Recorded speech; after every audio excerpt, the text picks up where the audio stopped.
Okay. Bhaji గారు చెప్పండి, ఏమిటి పరిస్థితి? మధ్యలో పాపం మీరు మీలాంటి అమాయకులు దొబ్బులు తినాల్సి వస్తాను జనంతోటి. నమస్కారం కోమినేని గారు. నమస్కారం. అదేవిధంగా తిలక్ గారికి, మన శివశంకర్ గారికి, మీకు కాల్ చేసినటువంటి సురేష్ గారికి, నీలకంఠేశ్వర గారు కూడా ప్రత్యేకమైన నమస్కారాలు తెలియజేస్తాం. సరే, ఎందుకంటే భారతీయ జనతా పార్టీ అభిమానులు లేరేమో, అక్కడక్కడ ఉన్నారేమో అనుకుంటాం. మాకు రాష్ట్రం అంతా ఉన్నారనేది మీ ద్వారా వచ్చినప్పుడు తెలుస్తూ ఉంటుందండి. వాళ్ళ యొక్క ప్రేమ ఆప్యాయతలు, వాళ్ళు మాట్లాడుతున్న మాటల్లో ఉన్నటువంటి ఆ ఉత్సాహం ఏదైతే ఉందో, రాజకీయ పరంగా వారికి ఉన్నటువంటి పరిజ్ఞానం ఈ రోజున రాష్ట్రంలో ఏ రకమైనటువంటి రాజకీయాలు నడవకూడదని కోరుకుంటున్నామో అదే భారతీయ జనతా పార్టీ అమలు చేయాలని ప్రయత్నం చేసిందండి.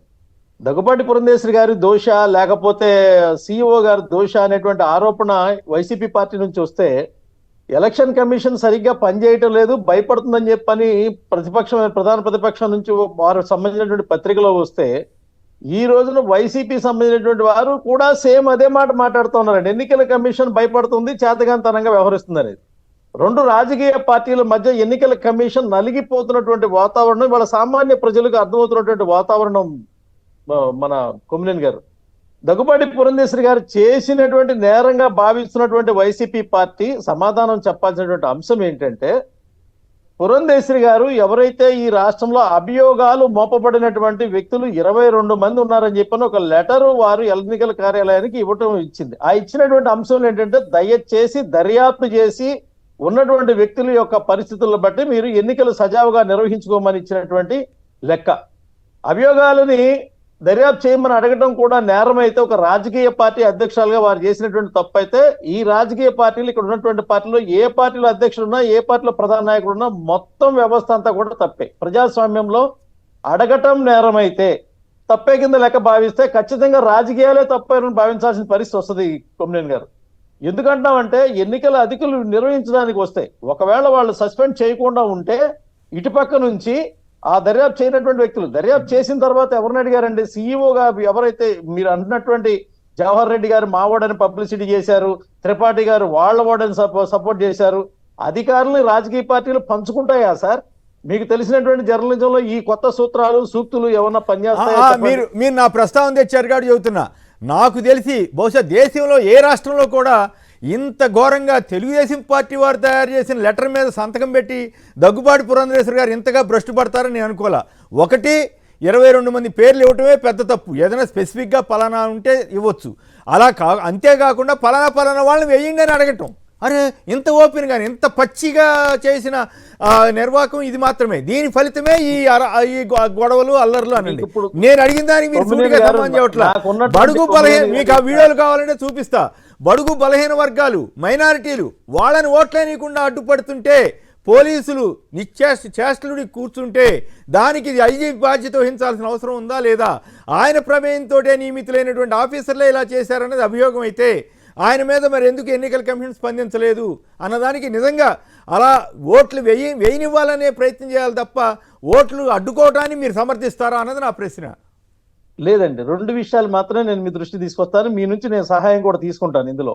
ఒకటి ఏంటంటే, దగ్గుబాటి పురంధేశ్వరి గారి మీద మా రాష్ట్ర అధ్యక్షులు వారి మీద చేసినటువంటి అభియోగం, ఎన్నికల కమిషన్ ఫిర్యాదు చేస్తే తప్పు లేదు, కానీ ఎవరిని ఎక్కడ నియమించాలో అని చెప్పినట్టు నిర్ణయం ఆ ఉత్తరం కూడా రాయడం జరిగిందని చెప్పినటువంటి మాట మీద నేను మిమ్మల్ని ఏం అడుగుతున్నానంటే, మై రిక్వెస్ట్ ఈజ్, మీరు గనక అటువంటి ఉత్తరాన్ని బయట పెడితే 30 ఏళ్ల భారతీయ జనతా పార్టీ సిద్ధాంతంతో ముడిపడినటువంటి నా రాజకీయ జీవితాన్ని నేను నిష్క్రమిస్తానండి.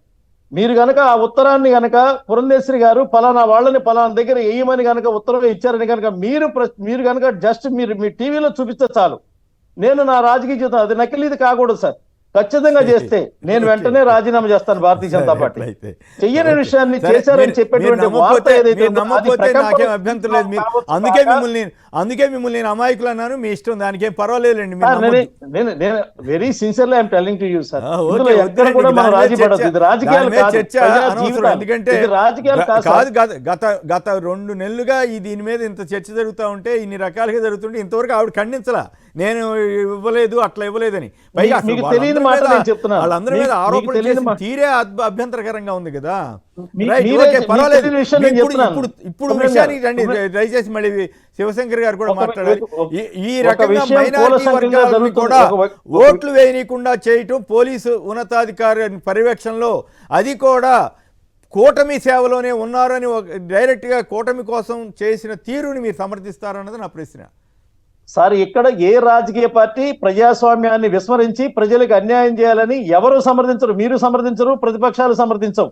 కాపాడాలనేటువంటి ప్రయత్నంలో జరిగినటువంటి నిందలు కానీ నిందితులు కానీ ఉన్నటువంటి వ్యక్తులు ఎవరైతే ఉన్నారో రాష్ట్రంలో ఈ రోజు కొత్త డీజీపీ చెప్పినటువంటి లెక్క 4668 మంది. ఈ నిందితులతో పాటుగా అనేక చోట్ల పల్నాడులో కానీ, అనంతపురం కానీ, చిత్తూరు కానీ, తిరుపతి కానీ, తాడిపత్రి కానీ అనేక సంఘటనలు జరిగినటువంటి ప్రతి ప్రాంతంలో కూడా ఎక్కడా జరిగినటువంటి ఒక సంఘటన పోలింగ్ బూత్ లో ఈవీఎం విధ్వంసం.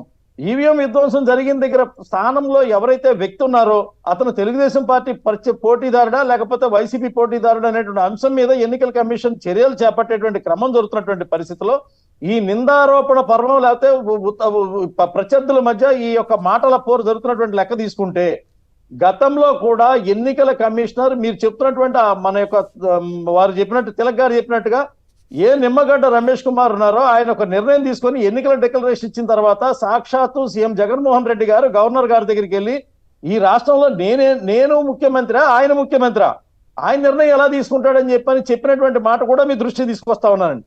ప్రజాస్వామ్యంలో ఎన్నికలు పరిరక్షించాలి, శుభ్రంగా జరగాలని కావాలని కోరుకుంటాం కానీ ఈవీఎంలు పగలగొట్టాలి లేకపోతే ప్రజల మీద ప్రతీకారం తీర్చుకోవాలని ఇటు తెలుగుదేశాన్ని సపోర్ట్ చేయరు, అటు వైసీపీని సపోర్ట్ చేయరు. అలాగనే ఆ పాత్ర పోషించాల్సిన అవసరం భారతీయ జనతా పార్టీ కూడా ఎట్టి పరిస్థితుల్లో కూడా అటువంటి నిర్ణయాలు తీసుకోలేదు. మరి అప్పుడు కోడెల గారి ఆసుపత్రిలో 4 చనిపోతే ఎన్నికల టైమే కదా అది కూడా, మరి ఎట్లా రక్షించారు? అద్వానీ గారే సిబిఐ విచారణ అక్కర్లేదని అంత గొప్ప అయినా ఇట్లా సర్టిఫికేట్ ఇచ్చాడు. సరే, ఇప్పుడు దాని ఏమో ఆ రహస్యం అద్వానీ గారికి మీకు తెలియాలి తప్ప ఇంకెవరు మీకు నేను ఆ వార్త కూడా రాసిన వాడిని. మీరు ఇన్ని కబుర్లు చెబుతున్నారు బీజేపీ చాలా పత్తిత్తు వ్యవహారం అని. నేను అడిగిన దానికి మీ దగ్గర అయ్యో నాకు తెలియదండి అని తెలివిగా భారతీయ జనతా పార్టీ మంచిదో చెడ్డదో నలుగురు చనిపోతే అసలు దాన్ని పెద్ద ఇష్యూ కానట్టుగా అద్వానీ గారే సంతకం పెట్టి సిబిఐ విచారణ అక్కర్లేదని సర్టిఫికేట్ చేస్తే ఆ రోజు నేను వార్త రాస్తే నాకు ఆశ్చర్యం. నా కాంగ్రెస్ ప్రముఖులే ఫోన్ చేసి ఇదేంటి మీరు రాసింది నిజమా అని అడిగారు. అప్పుడు అపోజిషన్లో ఉండేవాడు. అవును, నాకు అక్కడ తెలిసింది రాశాను అన్నాను.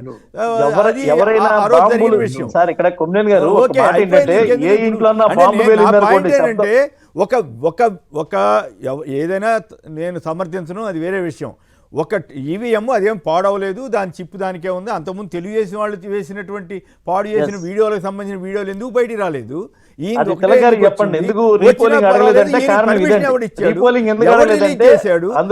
వెళ్ళింది, లోకేష్ గారి దగ్గరికి ఎట్లా వెళ్ళింది అనే దానికి సమాధానం దొరకాలి కదా. ఎన్నికల కమిషన్ రహస్యంగా ఉంచాల్సినట్టు ఇట్లా ఓపెన్ చేసేస్తే దీని మీద దర్యాప్తు అడగండి. ఎన్నికల అధికారి నేను ఇచ్చినటువంటి సమాచారం మీదకు దర్యాప్తు అడగాల్సినటువంటి బాధ్యత ఉంది. చేస్తారంటున్నారు, మరి ఏం చేస్తారు? అద్వానీ గారు సర్టిఫికేట్ ఇస్తున్నట్టు ఇంకో మీ అమిత్ షా గారు ఇస్తారేమో, మేమేం చెప్తాం. రైట్, కుమారస్వామి గారు చెప్పండి. నమస్కారం, మాట్లాడండి. కొమ్మినేని గారు ఒక మాట మాట్లాడండి. ఇప్పుడు బాజీ గారు ఒక మాట, మీరు గౌరవప్రదంగా మాట్లాడతారు కాబట్టి మీ గురించి ఆక్షేపణ ఎవరికీ ఉండదు. కానీ ఒక రాష్ట్ర పార్టీ అధ్యక్షుడు అక్కడ పురంధేశ్వర గారు ఉన్నారు, ఎవరున్నారు అనేది కాదు, పురంధేశ్వర గారి మీద వ్యక్తిగత ఆరోపణలు కాదు. రాష్ట్ర పార్టీ ప్రెసిడెంట్ గా ఉండి మీ పార్టీ రాష్ట్ర కమిటీలో చర్చించి తీర్మానించి ఆ లెటర్ రాశారా? కొత్త వాళ్ళని ఏ బేసిస్ మీద మీ పార్టీ ఆ స్థానిక కమిటీలు రికమెండ్ చేయబట్టి కొత్త వాళ్ళని నియమించమని అడిగారా? ఏమిటి దానికి? లేదు, పాత వాళ్ళ మీద దర్యాప్తు కోరారన్నారు.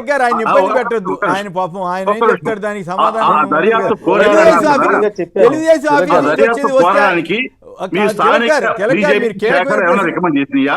మీ పార్టీ పోటీ చేసిన చోట ఎన్ని చోట్ల మీరు అధికారులను మార్చమన్నారు, ఎందుకు అడగలేదు? దానికి కూడా జవాబు చెప్పారు. కరెక్టే, మీరు ఇబ్బంది పెట్టద్దు. ఎందుకంటే తెలుగుదేశం ఆఫీస్ నుంచి వస్తే ఆవిడ సంతకం పెట్టి పంపించేదానికి ఆయనకి చేసుకోవచ్చు, తప్పు కాదు. కానీ చెప్పే విధానం కూడా ఇచ్చే అవకాశం చెప్తాను. అంశాన్ని జరిగిందని చెప్పి మీరు ఊహించి దాన్ని ప్రచారం చేసుకుంటున్నారు, అంతకన్నా. రైట్, కుమారస్వామి రెడ్డి గారు ఫీలేరు.